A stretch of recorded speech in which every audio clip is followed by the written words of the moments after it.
Okay, what's happening? You know who it is? It's Benjamin D'Souza. Bizak with another Clizak.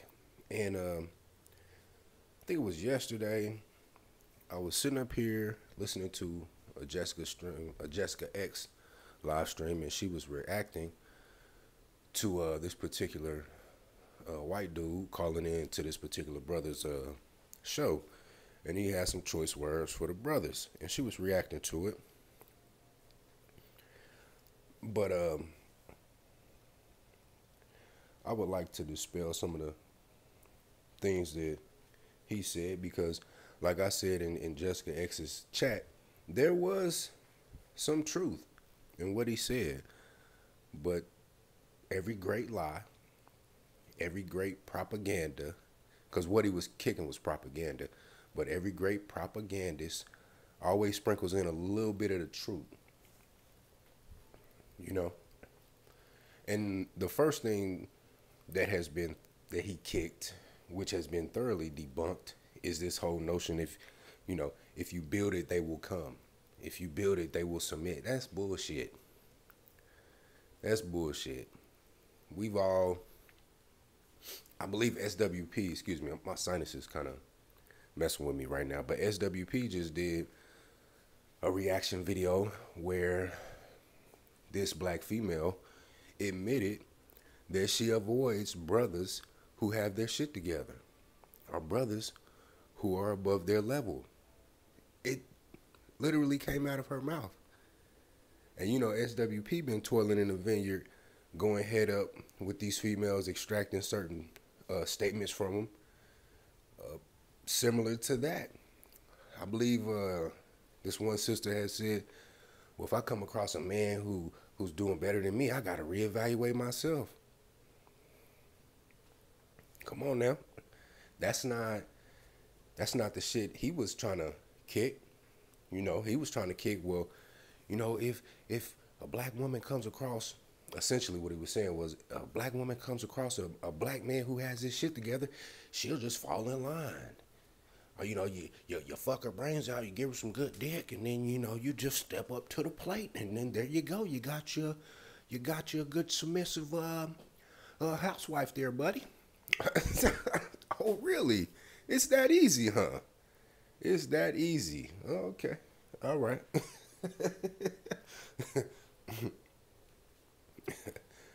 Next, he'll be telling me how he built Rome in a day. You know what I'm saying? The next thing he gonna tell me is that he can turn water into wine. You know what I'm saying? Like, come on, dude. But there was some truth in what he said. Hold on, real quick. Let me adjust this mic. But like I said, with every great lie, also with every great lie and every great propaganda, you gotta omit certain shit.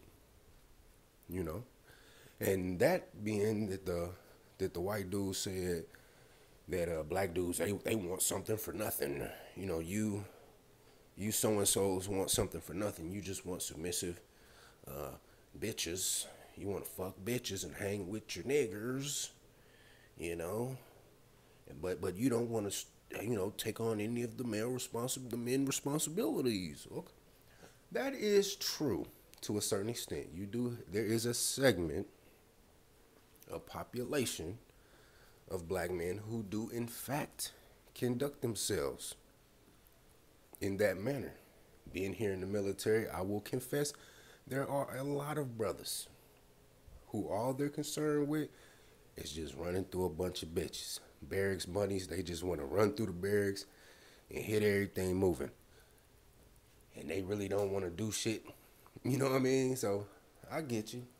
I will concede that point. There is a segment of us that are on that shit.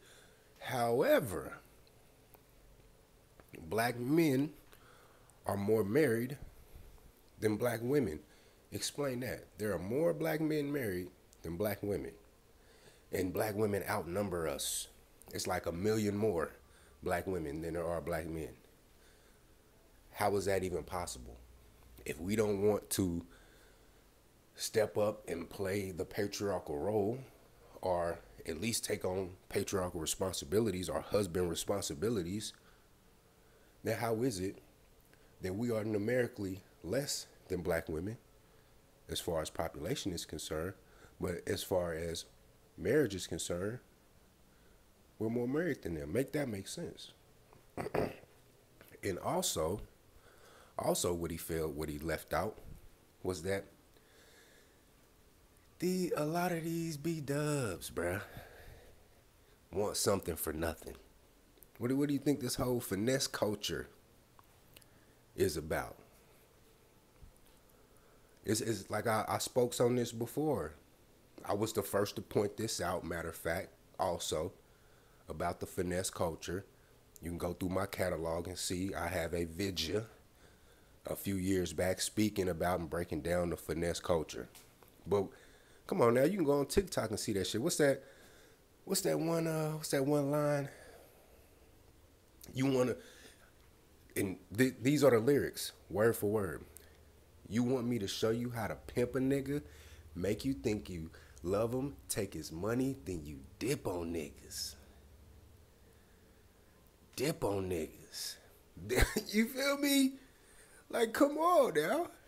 There are a lot of B-dubs out here operating just on that.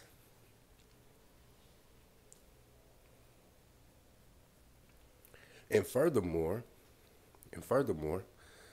a lot of these B-dubs, they don't want to get married until they have solidified their career, until they're on par, or until they are above their men.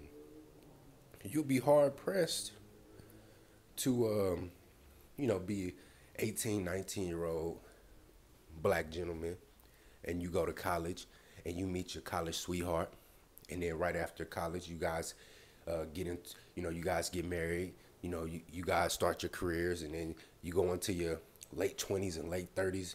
Late 20s, early 30s, and you start having kids, and then you be hard pressed. A lot of times, by the time many of these B-dubs want to settle down, it's already too late for them.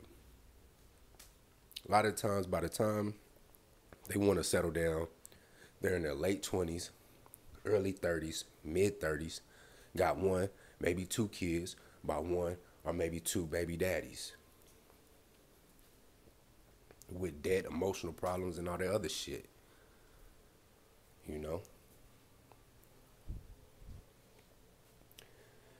And furthermore, hold on, let me adjust this mic. What I wanted to speak on was some more of the propaganda that this white gentleman was spitting.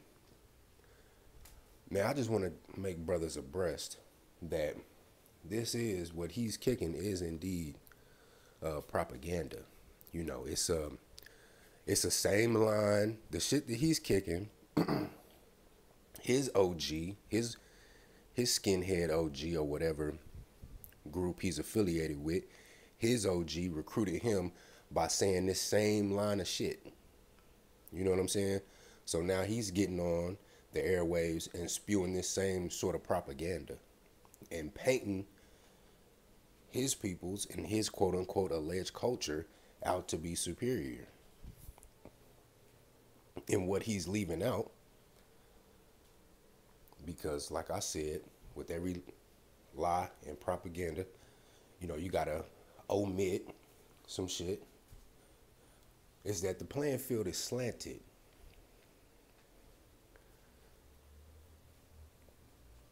I'm not complaining about it,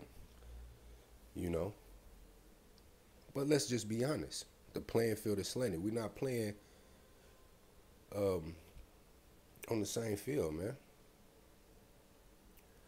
The world views me as a black man completely different than they view white men and black women. That's just a fact. And just recently, SWP made a comment that when other groups of people come across a black man who is successful, who is intrepidous, who is handling his business on a high level, they look at him in awe. They look at him as if he has superior genetics, because it's like, damn, we know how this society views you and how the playing field is slanted against you, and you still were able to overcome all of that and rise to the level in which you rose to. You know what I'm saying? So don't act, it's kind of like how my mother told me. My mother been telling me this since I was a kid. I mean, elementary school, literally. She said, look, Benjamin, you're black. And you're in this white world. And you're going to have to work twice as hard just to be on equal playing field with him. And you're going to have to be 3 times better than him to be considered slightly better than him. You know what I mean? I didn't roll over and die when she said that. I internalized that, and I said, okay, I accept that challenge. So I know when I get out of bed every morning and my feet hit the floor, I'm on go mode. Because I know I got to be twice the man you are. I know I got to be twice as good as the next person, regardless of their, gender, ethnicity. Any other person, I got to be twice as good as them. And another thing that he's leaving out is that the B-Dub has in fact been weaponized against us. It's kind of like Chronicles of Judah 144 uses this analogy, how in the movie Total Recall, how Sharon Stone was the wife of the character that Arnold Schwarzenegger played, and she was just there to monitor him and to basically keep him in check and made sure he did what outside forces wanted him to do. You know what I mean? And this is just a side note. I believe Nas had a line in one of his songs. He said, "Snakes slither like Sharon Stone, but like Capone, I'm thrown." Hey, but anyway. But yeah. Yeah, I tell brothers all the time, you got to watch them. You got to watch them. Because if you're dealing with particular B-dubs with a certain pathology, not only are they going to feel some type of way if you are ahead of them, but they will in fact sabotage your shit. It'll be your girlfriend, your fiance, hell, even your wife. She will sabotage your shit. You trying to make moves to raise up over $100,000 mark. You making 80,000, are you making 50,000? She's making 60,000 or 50,000. Y'all on par. She's comfortable with that. But you let her know you trying to bust a dope move to get over 100,000. She will undermine you, whether it be by excessive nagging and arguing with you, or just outright doing skullduggerous, underhanded shit to try to outright throw a monkey wrench in your plans. These are facts, bruh. These are facts. And this also ties in and gives weight to what I just said of B-dubs being weaponized against us. When you can just simply look at the divestment community right now. Just listen to a lot of these divestors' rhetoric and juxtapose it to the rhetoric that this particular white dude was kicking. They sound just the same. And once again, I was the first one to say this. I was the first one to say that the white supremacists and the how can I put this? Because I don't want to lump all black women into this. I'll just say the liberal black female, if I could use a Chronicles of Judah 144 reference. They're one and the same. They're two peas in a pod. Their pathology is the same, you know, and you can listen to the language. The way this white dude was talking, only if it wasn't a white voice saying it, you would think it's Cynthia G. He sounded just like Cynthia G. Him and Cynthia G sounded just alike. The only difference is, you know, Cynthia G throws in a couple of dusty beta male coons in, or trash bags, or nakers, or whatever the fuck. But they sound just the same. They think just the same. They view black men just the same. And they are opposition to black men just the same. You know?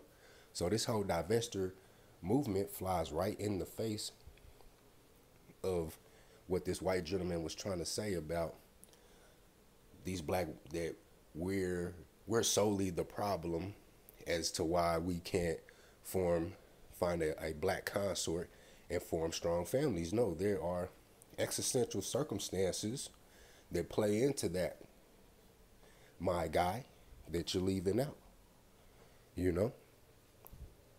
And furthermore, just like this particular white supremacist kicking that rhetoric, the same rhetoric that these divestors kick, you know, they really don't want that. They don't want them problems.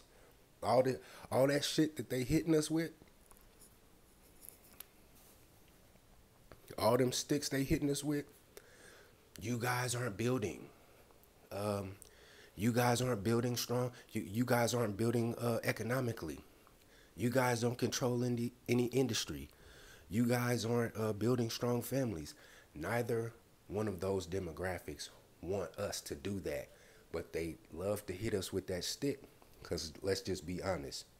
If over the next, let's say 10 years, right? If black men were to, have a strong representation in a particular field, let's say like tech, right? Or let's say truck driver, right? Or let's say even the armed forces, you know, even though we do have a strong representation in the armed forces, you know, I'm not talking about the black dudes who just join this motherfucker and just shit bag it up. You know, I'm talking about the black dudes who come in this motherfucker and they on go mode. You feel me? They on some hooah shit. You know, I mean serious strong representation. You feel me? But let's say over the next 10 years, a black female will walk into a college class, you know, a college computer science course, let's say Python or whatever, or Cisco or whatever, or what have you, and 2/3 of the class was black men. And let's say a black female and a white male walked into that same class and they saw that 2/3 of the class were black men. They wouldn't like that shit. They would definitely feel some type of way about that shit. You feel me? Or let's say, you know, let's say, for instance, okay, let's say one of these white supremacists, right, hooks up with one of these divestors and they have their little supremacist divesting family, you know, with the little mulatto kids in the back and shit, you feel me? And they're taking a road trip, right? And damn near every single big truck they pass, it's a brother in that motherfucker. You know, with some gold teeth and a trucker hat on. You feel me? Bumping trap music. They wouldn't like that shit, man. They would definitely feel some type of way.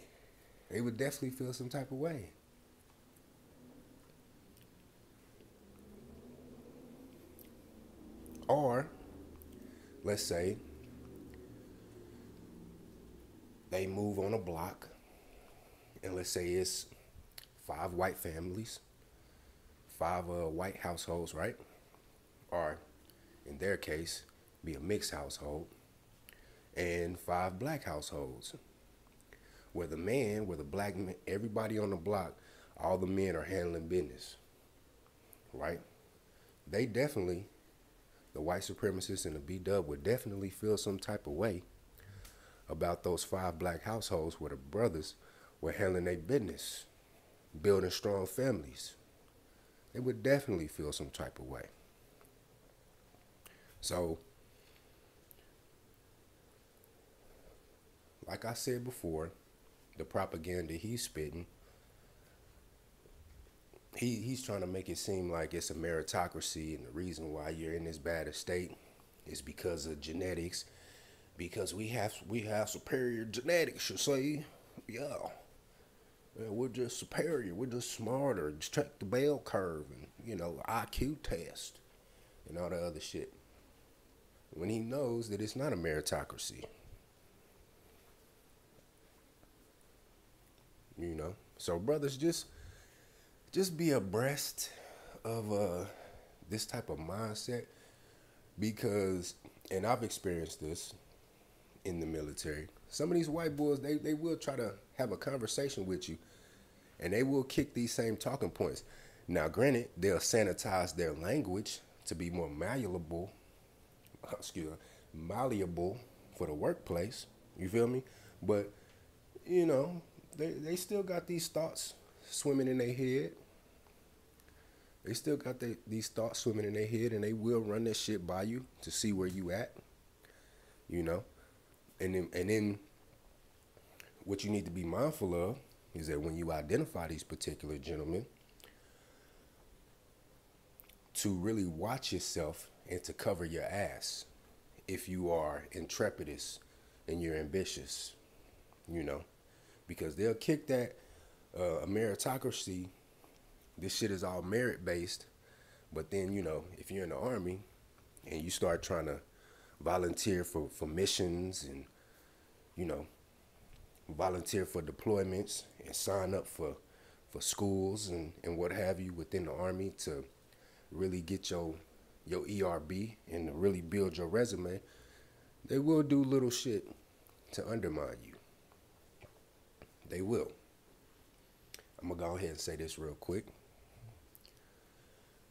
This next month, I was supposed to be deployed on a mission to another country. I'm not gonna say what. I'm not gonna say where. So I had to get this packet ready for a military passport.